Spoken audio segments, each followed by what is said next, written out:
Hi everyone, welcome back to unique technical service. आज हम Subzero brand का digital control के बारे में जानने वाले हैं। ये कैसे काम करते हैं, इसके जो कनेक्शंस कैसे है, इसमें जो पैरामीटर्स कौन सा है और ये कौन सा चीज़ में यूज़ होते हैं, वो सब के बारे में जानने वाले हैं। आप अभी हमारा चैनल में नए हैं तो हमारा चैनल को भी सब्सक्राइब कीजिए। हम अभी इसको ओपन करके देख लेते हैं, इसके अंदर जो हमको कौन सा चीज़ मिल जाता है। अभी सबजीरो का पूरा जो कैटलॉग मिल जाता है, इस ब्रांड का जितना भी इसका डिटेल्स हो, जो कनेक्शंस हो और जो टेक्निकल डाटा है वो सब मिल जाता है। और इसके साथ में ये जो डिजिटल कंट्रोलर है और भी दो सेंसर, रूम सेंसर और जो कॉइल सेंसर, और एक स्पीकर मिल जाता है। स्पीकर मतलब इसमें जो बजर आने के लिए वो जो कंट्रोल कर साथ में इनबिल्ट वाला स्पीकर नहीं है, इसमें सेपरेट में दिया रहता है। और दो लॉकिंग नट इसके साथ में जो कनेक्ट करने के लिए।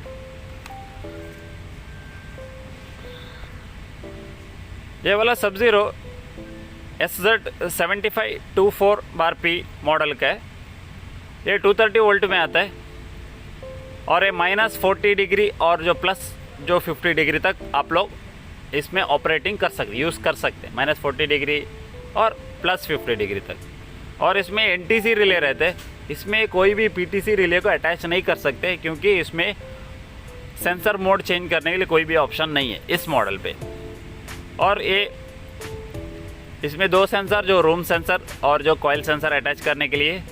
ये जो आपको 6-7 जो पॉइंट मिल रहे हैं, वही जो बजर मैंने जो स्पीकर बोला था वो वाला पॉइंट से।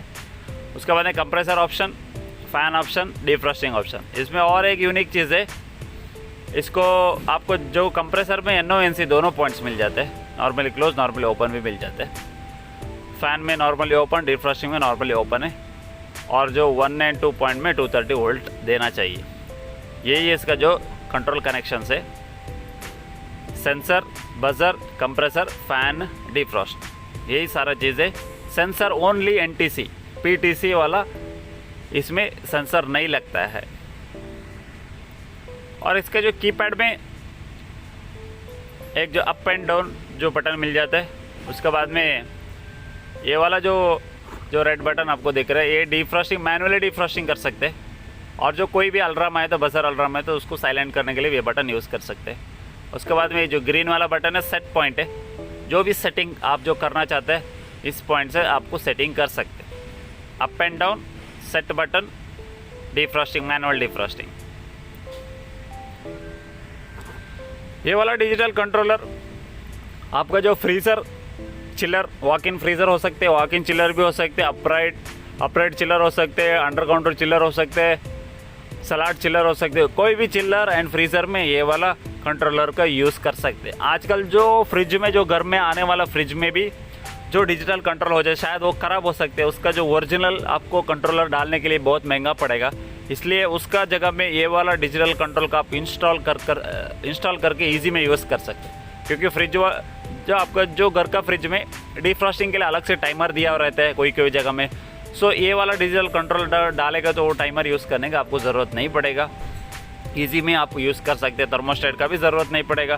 कोई भी अलग अलग 2-3 कंपोनेंट यूज़ करने का बदले में ये एक ही कंपोनेंट यूज़ करेगा तो आपको बहुत आसानी होगा और जो कॉस्ट में भी बहुत ज़्यादा कंट्रोल हो जाएगा आपको।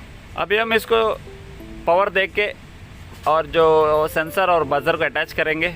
उसके बाद में इसका पैरामीटर का बारे में हम डिटेल में स्टडी करेंगे, क्योंकि कभी भी हम पैरामीटर बराबर स्टडी नहीं करेगा तो हम जो यूज़ करने का जगह में उस अप्लायंसेस को कौन सा रिक्वायरमेंट है उस हिसाब में सेट करने के लिए नहीं होएगा।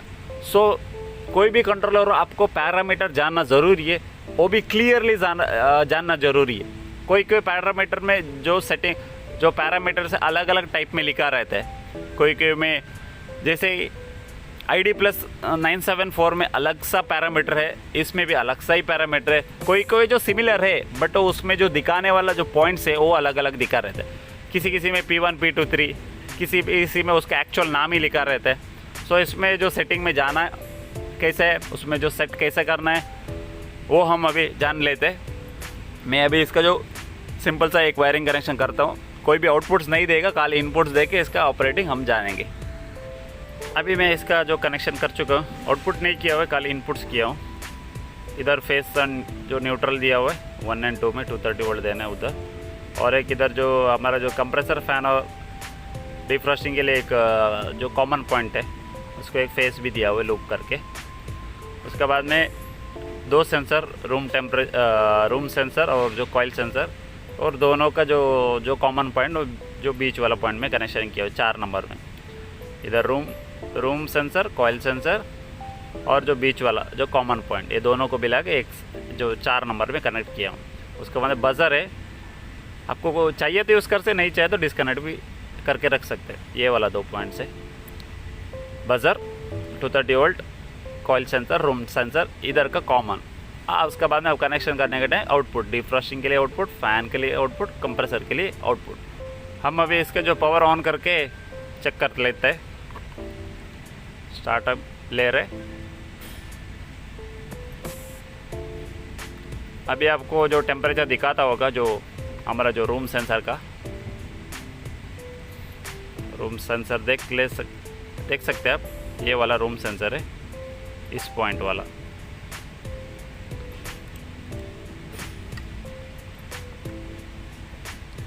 और जो कभी भी रूम सेंसर और जो कॉइल सेंसर होते हैं उसको अटैच करने के टाइम में जो चेक करके लेना चाहिए, जो चेक करना चाहिए प्रॉपरली, जो रूम सेंसर का जगह में रूम सेंसर ही अटैच है या कॉइल सेंसर का जो जगह में कॉइल सेंसर ही अटैच है।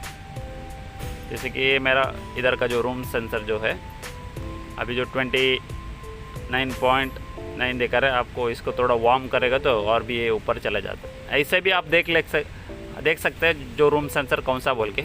2 सेंसर में एक सेंसर को थोड़ा वार्म करेगा तो डिस्प्ले में टेम्परेचर ऊपर जाता है, तो इसका मतलब यही रूम सेंसर जो सेंसर। ये जो कॉइल सेंसर है ये तो इनबिल्ट जो डिफ्रॉस्टिंग के लिए ज़्यादा सा यूज़ हो जाता है। डिफ्रॉस्टिंग एंड टेम्परेचर जो सेट करने के टाइम में ये वाला यूज़ हो जाता है। चलिए हम इसका जो प्रोग्रामिंग मोड में जाके चेक कर लेते हैं।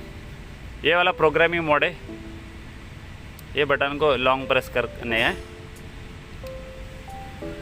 अभी आप प्रोग्रामिंग मोड में आ चुके हैं। इसमें बहुत सारा जो पैरामीटर्स है, जो कौन सा पैरामीटर जो किस चीज़ में यूज़ होता है अभी हम जान लेंगे। जो पहला जो पैरामीटर है जो P2 बोल के आपको इधर शो कर रहे हैं। P2 का ये मतलब है कि जो हाई टेम्परेचर लिमिट सेट करना है आपको। जो आपका जो कंट्रोलर है जो कौन सा टेम्परेचर में हाई टेम्परेचर आपको जो सेट करना है, आपको जो कोई भी जो जगह में ज़्यादा सा सेट करना नहीं चाहिए, क्योंकि जो फ्रीज़र और चिलर के हिसाब में आपको एक जो लिमिट होता है, जो चिलर में 0 to 5 डिग्री तक सेट करना है, जो फ्रीज़र में -18 डिग्री सेट करना है। और उसका ऊपर जैसे -18 डिग्री से हो सकता है उसको जो 15 तक लाना चाहिए, उससे नीचे नहीं जाना चाहिए, ऐसा वाला जो सेटिंग करना है। और नहीं तो -5 जो +5 जो सेटिंग है फ्रीज़र में, आप उसको मैक्सिमम जो हाई लिमिट है +8 तक जो सेट कर सकते हैं। नहीं तो कोई एक्सीडेंटली किसी ने जो +5 को बहुत ज़्यादा ऊपर रख लिया, 12 में रख दिया, 15 रख दिया, इसमें आप उन लोगों को चेंज करने का ऑप्शन मिल जाता है, जो ज़्यादा करके रख सकता है। सो इसलिए वो एक जो लिमिट रख दिया। तो अभी हमारा जो +5 है, हम जो +5 को ही हाई लिमिट जो कर दिया, तो इसमें हमको नॉर्मल ऑप्शन में इसको हम +5 से ऊपर करने के लिए हमको सेटिंग नहीं मिलता है। सो हायर लिमिट सेट करने के लिए, और उसके बाद में इसका जो हायर लिमिट में जो प्रोग्राम में आप आता है P1 में, इसमें आना चाहिए। आके इसमें कौन सा जो सेटिंग करना है करके फिर से जो सेट बटन प्रेस करना चाहिए। फिर वो जो प्रोग्रामिंग में सेव हो जाता है, ये जो P2 मोड में सेव हो गए, ये हाई टेम्परेचर लिमिट को सेट करने वाला है। उसके बाद में नेक्स्ट वाला जो पॉइंट है P3 में कौन सा प्रोग्रामिंग चलता है, ये लो टेम्परेचर लिमिट। आपको जो चिलर नहीं तो जो भी फ्रीज़र, उसको लो टेम्परेचर लिमिट कितना तक सेट कर सकते हैं, उससे नीचे आपको इसको चेंज करने के लिए नहीं होता है। अभी आपका जो जो चिलर में 0 to 5 डिग्री है उसमें 0 डिग्री आपको लोअर लिमिट है, उससे भी नीचे जाना नहीं, सेफ़ नहीं है, जो मशीन के लिए सेफ़ नहीं। सो आप इसको लोअर लिमिट को 0 डिग्री में सेट कर सकते हैं, नहीं तो एक -2 तक भी रख सकते हैं, क्योंकि उसका नीचे नहीं जाना चाहिए बोल के। ये वाला P3, P2 में हायर लिमिट सेटिंग, P3 में लोअर लिमिट सेटिंग। लोअर कितना आपको चिल्लर जाना चाहिए वो वाला सेटिंग, हायर टेम्परेचर सेटिंग में हायर आपको मैक्सिमम कितना जाना चाहिए उसका सेटिंग। उससे भी नीचे जाता है तो आपका जो बज़र है ना, बज़र से अलार्म मारना शुरू हो जाएगा। ये वाला लिमिट क्रॉस कर दिया तो मैंने जो हायर और जो लोअर सेटिंग करते हैं, कोई भी और कोई जो मशीन का जो खराबी से उससे लिमिट से क्रॉस करेगा तो ये वाला बज़र करना शुरू कर लेते हैं। अभी हम P2 P3 हो गए, अभी P4 के बारे में जानने वाले। P4 ये है कि सेट डिफरेंशियल मतलब जो आप जो रूम टेम्परेचर जो भी सेट करेगा, कितना डिग्री चाहिए आपको, +5 चाहिए, +4 चाहिए, +2 चाहिए, +2 सेट करेगा डिफरेंशियल। फिर से जो +2 में आएगा तो कंप्रेसर ऑफ हो जाएगा, फिर से कभी कंप्रेसर चालू होना है आपको। +2 में कंप्रेसर ऑफ हो गया, आपको +4 में कंप्रेसर चालू करना है तो ये P4 सेटिंग में आपको डिफरेंशियल सेट करना है। अभी 2 डिग्री सेट है, 2 डिग्री मतलब जो +2 में आपका कंप्रेसर ऑफ हो गया, फिर डिफरेंशियल 2 रखा है आपने, मतलब +4 में जाके कंप्रेसर दोबारा चालू हो जाए। ये वाला डिफरेंशियल सेटिंग, ये फ्रीज़र में भी सेम डिफरेंशियल होता है, चिलर में भी सेम डिफरेंशियल। जब ऑफ हो जाएगा दोबारा चालू होने का टेम्परेचर का डिफरेंस को सेटिंग करने के लिए ये वाला सेटिंग करना है, फिर सेट बटन दबाना है। उसके बाद में P5 प्रोग्राम कैलिब्रेशन के लिए आपको जो रूम सेंसर जो डिस्प्ले में शो कर रहे हैं उसको एक्चुअल टेम्परेचर जो शो कर रहा है उसको आप कैलिब्रेट करना है। अभी रूम का टेम्परेचर -2 दिखा रहा है, -2 को आपको और भी कम दिखाना है तो इधर से 1 डिग्री कैलिब्रेट करके रख सकते हैं। -1 जो कैलिब्रेट करके सेट करेगा तो जो डिस्प्ले में शो करना है रूम टेम्परेचर जो सेंस करेगा वो एग्जैक्टली इसमें जो शो कर रहा है उससे भी और 1 डिग्री, नहीं तो प्लस में भी कर सकते हैं। अभी -1 किया मैंने, प्लस में भी करने के लिए ऑप्शन है, ऐड भी कर सकते टेम्परेचर, आपको टेम्परेचर को माइनस भी कर सकते हैं ये कैलिब्रेट करने के लिए। और ये कोई जगह में जो सेंसर का लोकेशन का जो रॉन्ग जो लोकेशन होगा उसमें हवा का सर्कुलेशन बहुत कम होगा, उस जगह पे ये वाला कैलिब्रेशन जो ऑप्शन है उसको यूज़ करना चाहिए। जो मशीन में कोई भी ख़राबी है उसका वजह से टेम्परेचर नहीं आ रहा, आप इधर से कैलिब्रेट करेगा तो जो भी फूड रखा हुआ वो ख़राब हो सकते हैं। सो वो एक दिमाग सोचने वाला चीज़ है। Calibrate only for the sensor का रॉन्ग लोकेशन है उसके लिए यूज़ करना चाहिए, जो नहीं है कस्टमर को जो टेम्परेचर रॉन्ग जो दिखाने के लिए नहीं। कैलिब्रेट करने से एक्चुअल टेम्परेचर को हम फेक टेम्परेचर जो दिखाने वाला जो सेटिंग होता है इसके लिए। अभी नेक्स्ट जो P6 जो पैरामीटर है, ये जो कंप्रेसर कोई भी कंप्रेसर जो टेम्परेचर के हिसाब में जो रीसेट होने वाला है, मतलब जो आपको जो 2 डिग्री में आपने जो सेट किया उसके बाद में जो सिस्टम जो कट ऑफ ले लेते हैं, कट ऑफ हो गया फिर वापस रीस्टार्ट हो जाता है ना, वो उसके लिए थोड़ा टाइम डिले देना चाहिए। मतलब कभी भी कंप्रेसर इतना फास्ट वापस रीस्टार्ट हो तो जो मशीन के लिए सेफ़ नहीं है, कंप्रेसर के लिए सेफ़ नहीं। उसके लिए उसका डिफरेंशियल के लिए मिनट सेटिंग कर सकते हैं आप, इधर से P6 ऑप्शन में मिनट से जो सेटिंग कर सकते हैं। जैसे आप जो डिफरेंशियल पॉइंट जो दिखा है उधर मैंने बोला था जो 2 डिग्री में सेट करना, जो सेट करेगा तो फिर जो डिफरेंशियल जो सेट किया है उसका हिसाब में वो 4 डिग्री में जाके ऑन होते हैं। 2 डिग्री में डिफरेंशियल रहेगा, 4 डिग्री में जाके ऑन होते हैं P4 पैरामीटर में। बट ये वो जो P6 पैरामीटर में जो कंप्रेसर सेफ्टी के लिए मिनट दिया हुआ है, बाई चांस वो डिफरेंशियल पैरामीटर रीच हो जाता है, डिफरेंशियल में अब जो 2 डिग्री में कट ऑफ हो गया 4 डिग्री चला गया, कंप्रेसर ऑन होने के लिए कमेंट देगा। बट ये वाला जो सेटिंग करके रखेगा तो वो 4 डिग्री में ऑन होने का नहीं छोड़ेगा, क्योंकि ये टाइम डिले। आप इधर 1 मिनट सेट करेगा तो इतना फास्ट कंप्रेसर ऑन ऑफ होते रहेगा, सेफ़ नहीं है। इसलिए इसमें लिमिट रिले रिस्टार्ट होने के लिए लिमिट करने के लिए ये वाला पैरामीटर यूज़ करना चाहिए P6। सेम इसके अंदर जाने का जो सेलेक्ट करने का अवसर चाहिए, 0 करेगा तो कोई भी नहीं, जो डिफरेंशियल के हिसाब में चलेगा, टाइम के हिसाब में नहीं, पैरामीटर सेट करना चाहिए। उसके बाद नेक्स्ट पैरामीटर होता है P7 P7 ये कि डिफ्रॉस्ट होने के बाद, ये वाला प्रोग्राम है, ध्यान से सुनिए। डिफ्रॉस्ट होने के बाद जो डिफ्रॉस्ट को टाइम लिमिट हो गया, नहीं तो एंड टेम्परेचर रीच हो गया, उसके बाद में आपको ड्राइन का वाटर ड्राइन होने के लिए टाइम देना चाहिए। फ्रीज़र में कभी कभी डिफ्रॉस्ट हो जाता है, उसका उसी नेक्स्ट टाइम में कंप्रेसर चालू हो गया तो वो जो आइस ड्राइन आइस जो मेल्ट होने के बाद जो पानी है वो ड्राइन से निकालने का पहले फिर से कंप्रेसर चालू हो गया तो उसमें क्या होते हैं, फिर से वो पानी फ्रीज होने का चांस है ट्रे का अंदर। सो ट्रे का अंदर का पानी निकालने के लिए टाइम देना चाहिए। इसके लिए ये वाला ड्राइन डिफ्रॉस्ट वाटर ड्राइन होने के लिए टाइम लिमिट कितना, 1 मिनट दे सकते हैं आप, 2 मिनट दे सकते, 0 में आपको नहीं चाहिए तो नहीं भी इसमें सेट कर सकते हैं। ये डिफ्रॉस्टिंग होने का बाद में जो आइस मेल्ट होकर ट्रे में गिरता है, वो ट्रे से बाहर जाने के लिए टाइम आप देगा तो डिफ्रॉस्ट होने के बाद इसमें आप 1 मिनट का टाइम दे के सेट करेगा तो उस 1 मिनट तक कंप्रेसर ऑफ ही रहेगा, पानी पूरा ड्रेन हो जाएगा, फिर से आपको नॉर्मल ऑपरेशन चालू हो जाएगा। उसके बाद में आपको नेक्स्ट पैरामीटर P8 जो पैरामीटर होते हैं, ये बाई चांस आपको रूम जो सेंसर होते हैं, ये वाला जो ख़राब हो चुका है, नहीं तो कट हो चुका है, कोई भी एक रीज़न से नहीं चल रहे, उस टाइम में आपको कंप्रेसर क्या होना चाहिए, आपको यूनिट क्या होना चाहिए, यूनिट चलना चाहिए या यूनिट सीधा अल्ट्राम आके दिखा के यूनिट ऑफ होना चाहिए, वो वाला सेटिंग करने के। नहीं तो इसमें ये वाला में दिखाएगा, अभी 3 प्रोग्राम में दिया हुआ है। आप 0 में सेट करेगा तो P8 में बाई चांस रूम सेंसर खराब है तो कंप्रेसर ऑन ही रहेगा, कंप्रेसर चलते रहेगा। इसमें 1 जो नंबर में सेट करेगा तो हर 10 मिनट मशीन चलेगा, फिर 4 मिनट ऑफ रहेगा, हर 10 मिनट चलेगा, 4 मिनट ऑफ हो जाएगा, ये वाला।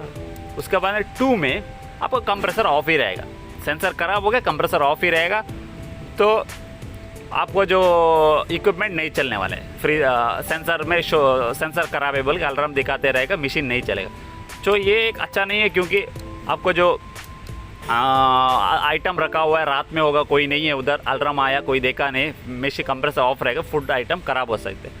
मेरे ख्याल से P1 बेस्ट है, क्योंकि 10 मिनट चलेगा, फिर 4 मिनट मशीन ऑफ रहेगा, फिर कंप्रेसर फिर 10 मिनट चलेगा, 4 मिनट ऑफ है, एक सेफ है। क्योंकि 0 में जो हमारा जो कंप्रेसर ऑफ ही नहीं होता है, डायरेक्ट चलते रहते, वो भी अच्छा नहीं, क्योंकि आइस हो जाएगा इसके लिए। सो 1 पॉइंट है इसका, जो 1 नंबर है वो सेफ़ है, क्योंकि 10 मिनट चल के 4 मिनट ऑफ हो जाएगा कंप्रेसर, जो फूड भी ख़राब नहीं होएगा, जो नेक्स्ट दिन आके हम देख सकते सेंसर का ख़राब है, सेंसर चेंज कर सकते हैं।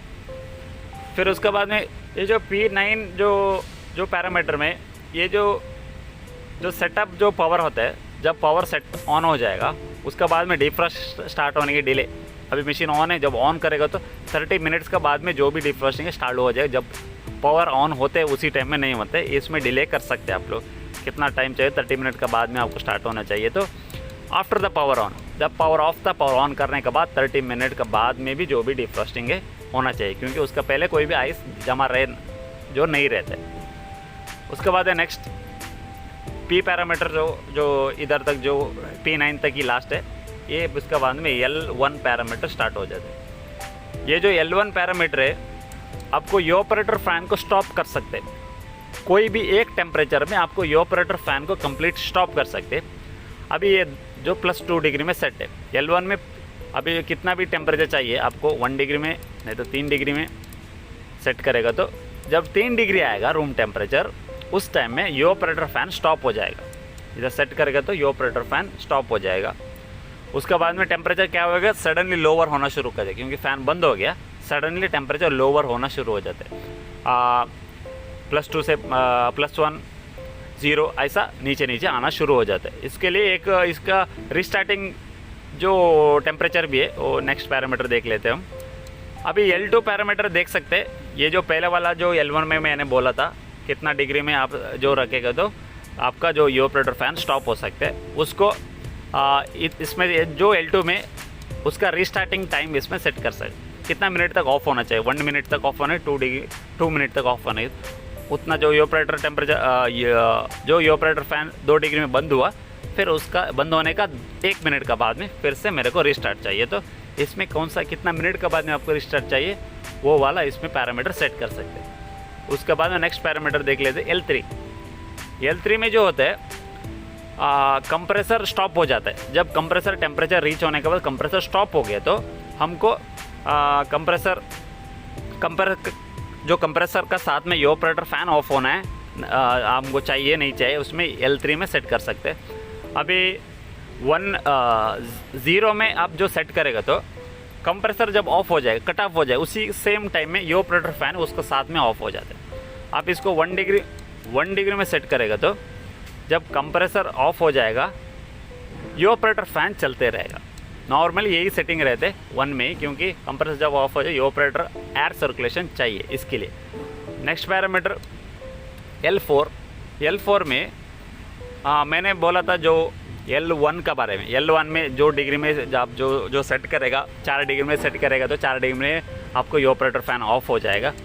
उसको आप टेम्परेचर डिफरेंस भी रख सकते हैं, मतलब 4 डिग्री में ऑफ हो गया, आपको दोबारा ये रिस्टार्ट होने के लिए कौन सा जो टेम्परेचर होता है उसको आप इधर सेट कर सकते हैं। टेम्परेचर सेटिंग है।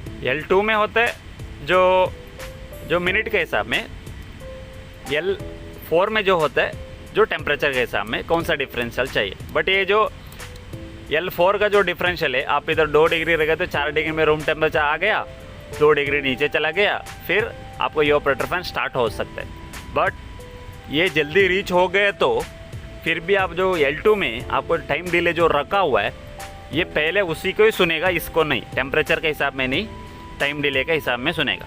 फिर इसका डिफरेंशियल आपने 2 डिग्री रख दिया, 2 डिग्री डिफरेंस हो गया, बट जो उधर जो L2 में जो सेट किया वो टाइम डिले ख़त्म नहीं हो गए तो फिर इवापोरेटर फ़ैन रिस्टार्ट नहीं होता है, क्योंकि इसमें जो टाइम डिले वो इम्पॉर्टेंट है, क्योंकि जो सेफ्टी के लिए, फ़ैन सेफ्टी के लिए, इसका वजह से। और नेक्स्ट पैरामीटर हम जान लेते हैं L5। जो L5 में ये इवापोरेटर जो फ़ैन प्रोब होता है ना, जो कॉइल सेंसर, इसका जो दूसरा, एक जो रूम सेंसर होता है, दूसरा जो कॉइल सेंसर होता है, ये कॉइल सेंसर को कैलिब्रेशन करने के लिए आपको कितना कैलिब्रेट करके रखना चाहिए, इस पैरामीटर में जाके कॉइल सेंसर को भी कैलिब्रेट कर सकते। पहले मैंने जो बोला था P5 में पैरामीटर में रूम सेंसर को जो कैलिब्रेट करने के लिए, ये वाला L5 में आपको कॉइल सेंसर को कैलिब्रेट करने के लिए ये वाला जो फंक्शन दिया हुआ है, ये वाला पैरामीटर आप लोग कर सकते हैं। उसके बाद में नेक्स्ट ऑप्शन में जान लेंगे हम L6 जो पैरामीटर है, जब डिफ्रॉस्टिंग होते रहेगा उस टाइम में आपको इवापोरेटर फ़ैन ऑन चाहिए, नहीं तो ऑफ चाहिए, वो वाला सेटिंग है। मतलब डिफ्रॉस्टिंग हो रहा है, हीटर ऑन हो गया, अभी आपको इवापोरेटर फ़ैन ऑफ चाहिए, ऑन चाहिए बोल के। इसमें 0 में जो सेट करेगा तो डिफ्रॉस्टिंग होने के टाइम फ़ैन चलते रहते हैं, इवापोरेटर फ़ैन भी चलता है। 1 में सेट करेगा तो डिफ्रॉस्टिंग होने के टाइम इवापोरेटर फ़ैन मोटर बंद हो जाता है, खाली हीटर चलते रहते हैं।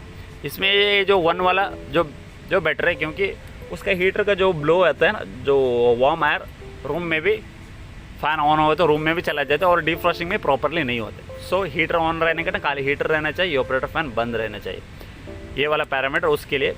उसके बाद में हम नेक्स्ट पैरामीटर जान लेते हैं E1 जो पैरामीटर है, अभी L1 पैरामीटर भी ख़त्म हो गया, P पैरामीटर भी ख़त्म, अभी E1 पैरामीटर। E पैरामीटर में ये आपका जो टाइप ऑफ डिफ्रॉस्ट, कौन सा डिफ्रॉस्टिंग टाइप आप यूज़ करते हैं। अभी मैंने पहले बोला था आपको डिफ्रॉस्टिंग में भी टाइप्स होते हैं। E1 हीटर यूज़ करके पैरामीटर, जो हीटर वाला डिफ्रॉस्टिंग होता है, और दूसरा वाला हॉट गैस बाईपास वाला, गैस से भी आप डिफ्रॉस्ट कर सकते हैं, हॉट जो गर्म गैस को छोड़ के इवापोरेटर में। दूसरा वाला इलेक्ट्रिक हीटर डाल के 0 में ये हीटर यूज़ करने वाला इलेक्ट्रिक हीटर वाला। उसके बाद में 1 में हॉट गैस बाईपास में आपका कंप्रेसर चालू रहता है, हॉट गैस बाईपास आप यूज़ करें नंबर 1 में। 0 में इलेक्ट्रिक वाले में हॉट गैस की ज़रूरत नहीं, इसलिए कंप्रेसर ऑफ रहता है। ये वाला आपका डिफ्रॉस्टिंग का मेथड कौन सा, आपका हीटर कौन सा है, उसके हिसाब को सेटिंग करने के लिए।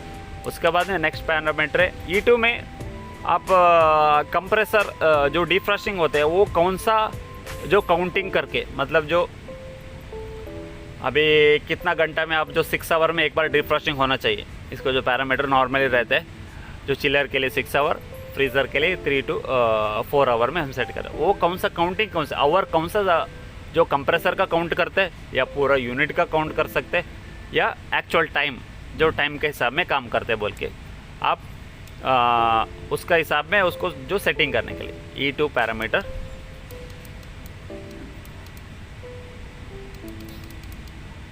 E2 E1 में जो मेथड E2 में कौन सा टाइमिंग्स काउंट करना है। अभी 0 में सेट करेगा तो रियल टाइम काउंट करेगा, कितना घंटा चल रहा है घंटा के हिसाब में ये काम करेगा। उसके बाद में 1 पैरामीटर सम करेगा, जो आप लोग सेट करेगा तो कंप्रेसर कितना घंटा चला है कंप्रेसर के हिसाब में, वो टाइम में पावर ऑन है वो हिसाब नहीं है, कंप्रेसर खाली सिर्फ कंप्रेसर जितना टाइम चला हुआ है उस हिसाब से। उसके बाद में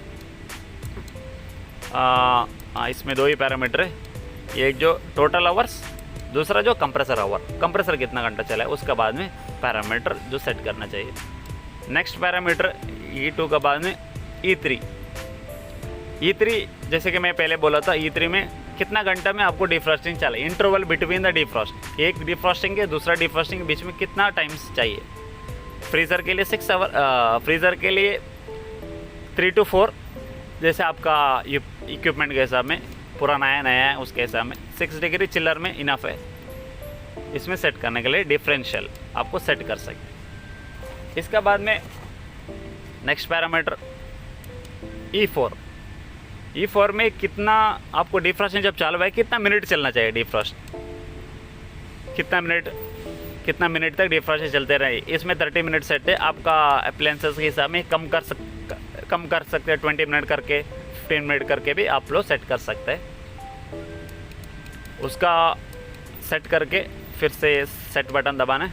इसके बाद नेक्स्ट पैरामीटर E5 में क्या होता है, ये एंड टेम्परेचर सेट करने वाला। डिफ्रॉस्टिंग में एक टाइम से भी डिफ्रॉस्ट एंड हो जाता है और दूसरा वाला टेम्परेचर, ये वाला जो कॉइल सेंसर जो है ये वाला कॉइल को हम एक सेंसर को एक टेम्परेचर सेट करके रख सकते, उस टेम्परेचर में ये डिफ्रॉस्टिंग एंड करेगा, स्टॉप करेगा। वो नॉर्मली इसमें 8 डिग्री सेट किया हुआ है, आप ज़्यादा करके रखें तो और ज़्यादा टाइम डिफ्रॉस्टिंग चलते रहेगा, क्योंकि आइस मेल्ट होने के ज़्यादा टाइम चाहिए। तो आपका यूसेज के हिसाब में इसे डिफ़ॉल्ट में 8 डिग्री आता है, आप इसको बढ़ा के भी रख सकते हैं, कितना आपको 10 डिग्री 12 डिग्री 15 चाहिए, आपका अप्लायंसेस से इसका हम डिफरेंट सेटिंग करके रख सकते हैं। अभी हम नेक्स्ट पैरामीटर E5 के बाद में E8 में जा रहे हैं। इसमें जब डिफ्रॉस्टिंग होने का टाइम में कॉइल सेंसर खराब, आपका जो कॉइल सेंसर है अभी जो खराब हो गया समझिए, ये एंड टेम्परेचर को सेंस करने की नहीं होती, क्योंकि कॉइल सेंसर ऑलरेडी ख़राब हो चुके हैं। वो टाइम में क्या होना चाहिए बोल के ये वाला सेटिंग, वो टाइम में जो क्या होता है ये वाला जो कॉइल सेंसर ख़राब हो गए तो ये खाली मैनुअल के लिए मैं बोल रहा हूँ, मैनुअली डिफ्रॉस्टिंग ये वाला बटन दबाएगा तो मैनुअल डिफ्रॉस्टिंग बटन दबाएगा तो कॉइल सेंसर ख़राब है तो इसमें आपको टाइम जो सेट कर सकते, टाइम जो सेट करेगा तो उतना ही टाइम तक एंड टेम्परेचर हो जाए, हमारा जो डिफ्रॉस्टिंग स्टॉप हो जाए। 5 मिनट इसमें जो डिफ़ॉल्ट में फैक्ट्री सेटिंग है, आप इसको ज़्यादा भी कर सकते हैं। ये मैनुअली डिफ्रॉस्टिंग करने के लिए, सिर्फ मैनुअली के लिए, कॉइल सेंसर ख़राब है आपको मैनुअली डिफ्रॉस्ट करना है, इसमें टाइम लिमिट सेट कर सकते हैं, क्योंकि टेम्परेचर के हिसाब में नहीं चलेगा क्योंकि सेंसर ख़राब है। सो इसमें मिनट के हिसाब में कर सकते हैं। इस सेट करने के बाद आपको इधर से मैनुअली डिफ्रॉस्टिंग कर सकते हैं। उसके बाद में नेक्स्ट पैरामीटर AL, इसमें जो power on time delay for alarm, जब भी पावर ऑफ रहेगा फिर से जो पावर ऑन करेगा वो टाइम में अलार्म कितना मिनट के बाद एक्टिवेट होना चाहिए बोल के, जो भी अलार्म से आपको चालू होने के लिए जब पावर ऑन से इसमें 30 मिनट जो पैरामीटर है इसको आप कम करके रख सकते हैं। अलार्म्स के लिए कितना मिनट का बाद में आपको power on time delay for alarm कितना मिनट का बाद में चालू होना चाहिए बोल के ये वाला पैरामीटर में आता है। क्योंकि टाइम डिले ये वाला क्यों टाइम डिले सेट कर रहे हैं, क्योंकि कभी भी मशीन ऑन करने के बाद रूम टेम्परेचर बहुत हाई होगा, वो टाइम में अलार्म आते रहेगा कुछ, क्योंकि मशीन चला ही नहीं, इसलिए 30 मिनट चलेगा तो टेम्परेचर आ जाएगा, सब रूम का जो टेम्परेचर रीच होने के बाद अलार्म नहीं आएगा, मतलब जो यूज़फुल अलार्म ही आएगा।